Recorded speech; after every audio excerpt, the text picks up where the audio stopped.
അല്ല, അവള് വരുന്ന കാര്യം നിനക്ക് എങ്ങനെ അറിയാം? എന്താന്ന്? എനിക്ക് എങ്ങനെ അറിയാനാന്നോ? ഒരാഴ്ചയായിട്ട് എത്ര കോൾസ് ചെയ്തു, എത്ര മെസ്സേജസ് അയച്ചു, ഒന്നിനും ഒരു റിപ്ലൈ ഇല്ല.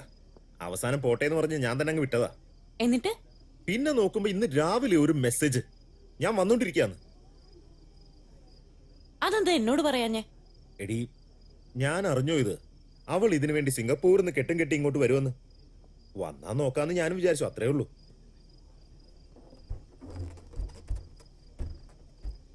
ഇവനെന്താ ഇങ്ങനെ ഒരുമാതിരി സ്കൂൾ പിള്ളേരെ പോലെ കാണിക്കുന്നത്? യൂണിഫോം ഇട്ടാ മതി. ഇങ്ങോട്ട് വേടാ. വേണ്ട, രണ്ടെണ്ണം അടിക്കാടാ. പോയടാ. വിടറാവനെ. എന്താ ഇങ്ങനെ?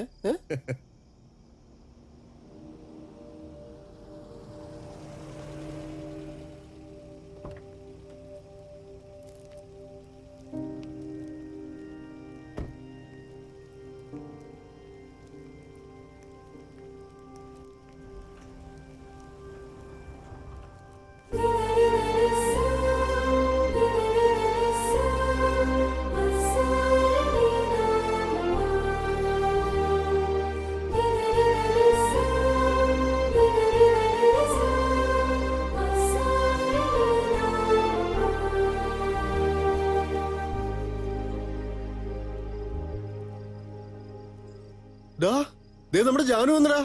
Hi Janu, long time. എത്ര നാളായി.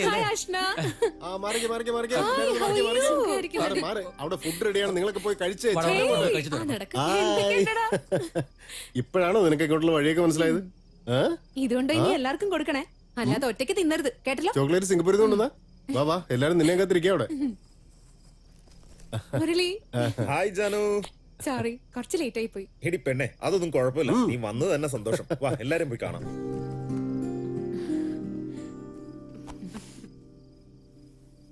എന്തൊക്കെയുണ്ടടി, സുഖമായിട്ടിരിക്കുന്നു? സുഖം. ജാനു ഈ ചോക്ലേറ്റ് ഉണ്ടെന്നേ എനിക്ക് മാത്രം തിന്നാനാ. ഒരു രണ്ടെണ്ണം താടാ. എത്ര മാസമായടി? 7ാം മാസമാ, രണ്ടാമത്തെ കുട്ടിയാ.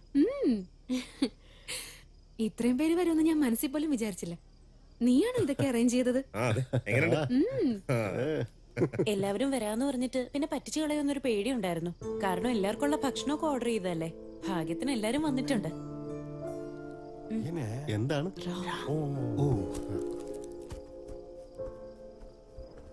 അളിയാ,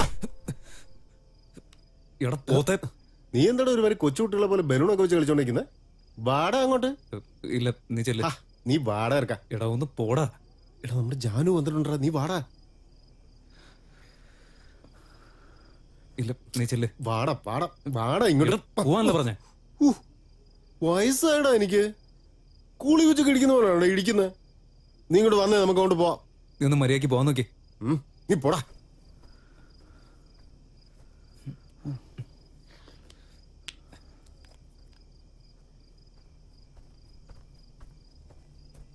അവനെവിടെ? വാടാന്ന് വിളിച്ചപ്പോ അവൻ എന്നെ ഇടിക്കാൻ വരുന്നു, വൃത്തികെട്ടവൻ. എന്ത് പറ്റി? ഒന്നുമില്ല ജാനു. അത് പിന്നെ റാം ഇവിടെ ഉണ്ട്.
Girish, present ma'am. Prabhu, present ma'am. Bharathi, yes ma'am. Bhagya, present ma'am. Janaki, Janaki, present ma'am. Ramesh, yes ma'am. Murali, yes miss. Subhashini, present ma'am. Yuvaraj. Present ma'am. Everybody open your book. Ma'am ഞങ്ങളുടെ കൂടെ രാമചന്ദ്രൻ ഉണ്ടായിരുന്നു, അവന്റെ പേര് വിളിച്ചില്ല, ഒന്ന് നോക്കിയേ. ആ പേര് രജിസ്റ്റർ ബുക്കിലില്ല, ഒന്ന് ഓഫീസിൽ പോയി ചോദിക്കേ. Sit down.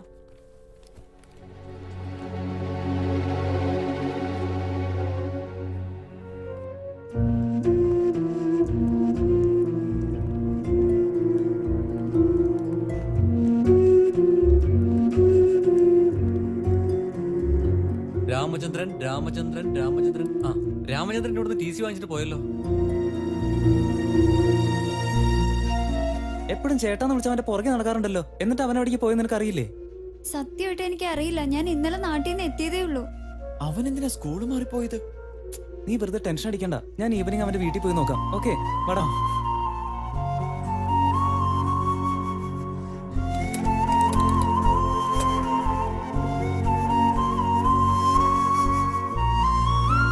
അവന്റെ അച്ഛന് ഒരുപാട് കടമുണ്ടായിരുന്നു, അതൊക്കെ വീട്ടാൻ വേണ്ടി അവരുടെ കുടുംബ വീട് അവർക്ക് വിൽക്കേണ്ടി വന്നു. നാട്ടുകാരൊന്നും അറിയാതിരിക്കാൻ വേണ്ടി രാത്രിക്ക് രാത്രി തന്നെ അവർ ബാംഗ്ലൂർക്ക് പോയെന്ന് പറഞ്ഞേ. ഇതല്ലാതെ അവിടെയുള്ളവർക്ക് വേറെ ഒന്നും അറിയില്ല. അവനും അവന്റെ അമ്മയും പോലും നാടുവിടുന്ന കാര്യം രാത്രി അറിഞ്ഞത്.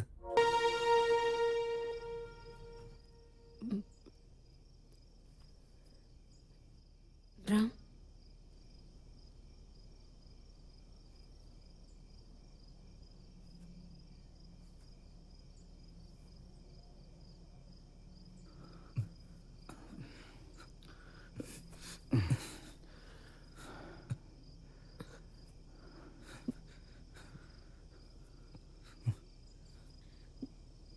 നിനക്കെന്നെ മനസ്സിലായോ? ജാനു.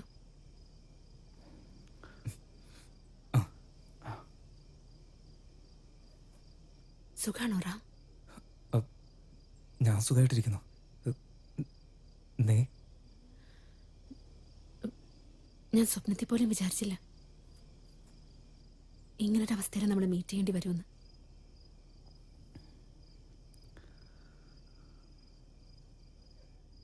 Twenty years ആയല്ലേ?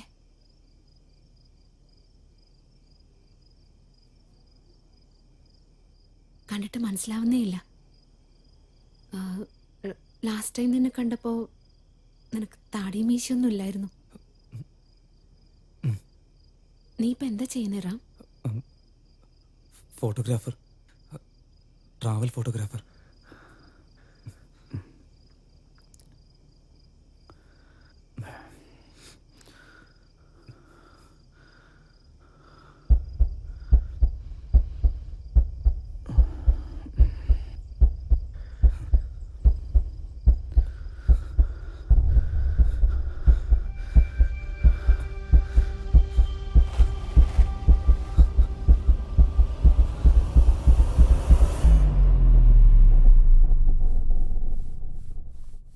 എന്ത് പറ്റിയടാ നിനക്ക്? നീ ആ ജോസിനോട് സംസാരിച്ച് പറ. കൂട്ടിക്കൊണ്ടുവരാൻ പോയിട്ട് ഈ അവസ്ഥയായല്ലോ. എടാ, ഇത് കുടിക്ക്. നീ കുറച്ച് വെള്ളം കുടിച്ചേ. താങ്ക്സ്. എത്ര വർഷങ്ങൾ കഴിഞ്ഞിട്ട് കാണുക, അതിങ്ങനെയായല്ലോ. അല്ല, അത് പിന്നെ ഞാൻ തട്ടി വീണതാ. എന്തെങ്കിലും സംസാരിച്ചോ അതോ പഴയ പോലെ തന്നെ ശോകമാണോ? സോറി. സിംഗപ്പൂരിൽ നിന്ന് കെട്ടും കെട്ടി വന്നത് ഇതിനു വേണ്ടിയിട്ടാ? അറ്റ്ലീസ്റ്റ് സുഖാണോന്ന് ചോദിച്ചോ. ഒരുമാതിരി കൊച്ചു പിള്ളേരെ പോലെ. അവളുടെ കല്യാണം കഴിഞ്ഞ ഒരു കൊച്ചുണ്ട്, അറിയോ നിനക്ക്? നിങ്ങളെല്ലാം കഴിച്ചായിരുന്നോ? ഞങ്ങളുടെ കാര്യം പോട്ടെ, നീ കഴിച്ചോ? ഞാൻ ഫ്ലൈറ്റിൽ യാത്ര ചെയ്യുന്ന സമയത്ത് ഭക്ഷണം കഴിക്കുന്ന ശീലം എനിക്കില്ല. ഓഹോ. ഏയ്, കഴിച്ചിട്ട് ഇരുന്ന സ്ഥലത്ത് തന്നെ കുറെ നേരം ഇരിക്കാൻ പാടില്ല. പിന്നെ എങ്ങനെ ഡൈജഷൻ നടക്കും? ഒന്ന് എഴുന്നേറ്റ് പോയി നടന്നിട്ട് വാ, ചെല്ല്.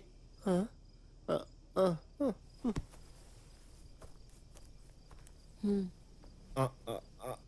ഹലോ, ആ ഇപ്പോഴാണോ നീ ഗാലക്സി ഹോട്ടലിൽ എത്തിയേ? ഇനി വന്നിട്ട് കാര്യമില്ല, നീ നേരെ വീട്ടിൽ പോയി കിടന്ന് ഉറങ്ങിക്കോ. നീ ഇതെന്താ കാണിക്കുന്നെ? നീ ചെയ്യുന്ന അത്ര ശരിയല്ല കേട്ടോ.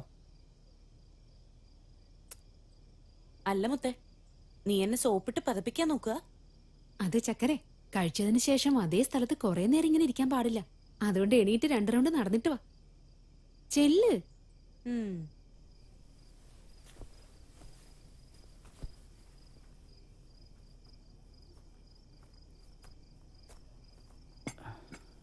നീ കഴിച്ചോ?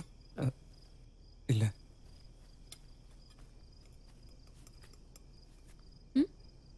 ഫോണ്.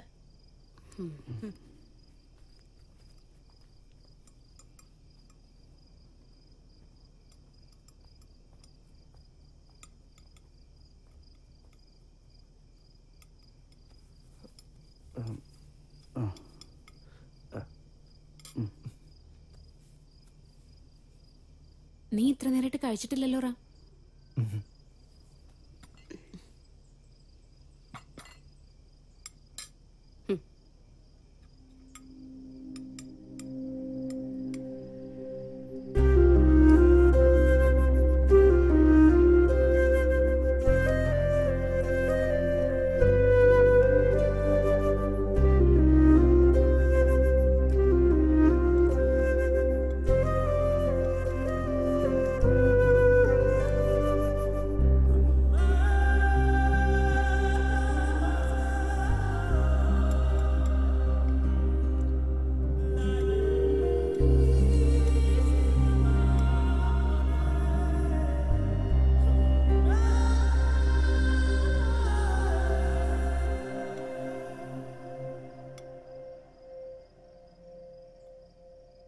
എടാ മുരളി, സ്കൂളിൽ വെച്ച് കട്ടായിപ്പോയ കണക്ഷൻ നമ്മൾ ജോയിൻ ചെയ്ത് കൊടുക്കുകയാണോ എന്നൊരു സംശയം.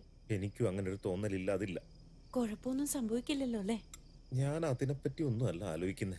എന്നുവെച്ചാ ഇവര് തമ്മിൽ ഇനി അരുതാത്ത എന്തെങ്കിലും സംഭവിച്ചിട്ടെ സിംഗപ്പൂരിലുള്ള ഇവളുടെ കെട്ടിയോൻ അത് കണ്ടുപിടിച്ചിട്ട് നീയാണല്ലേ ഇതെല്ലാം ഓർഗനൈസ് ചെയ്തതെന്നും പറഞ്ഞ് അവൻ ഇങ്ങോട്ട് വന്നിട്ട് എന്റെ കൊങ്ങയ്ക്ക് കയറി പിടിച്ച് എന്നെ കൊന്നു കളഞ്ഞാലേ പിന്നെ എന്റെ പിള്ളേർക്ക് ആരാടെ ഉള്ളേ? പിന്നെ ജീവിതത്തിൽ ഒരിക്കലും എനിക്ക് ഫാമിലി പ്ലാനിങ് നടത്താൻ പറ്റില്ല. ചുമ്മാ ഇരിക്കെ. എന്തൊക്കെയാ പറയുന്നേ?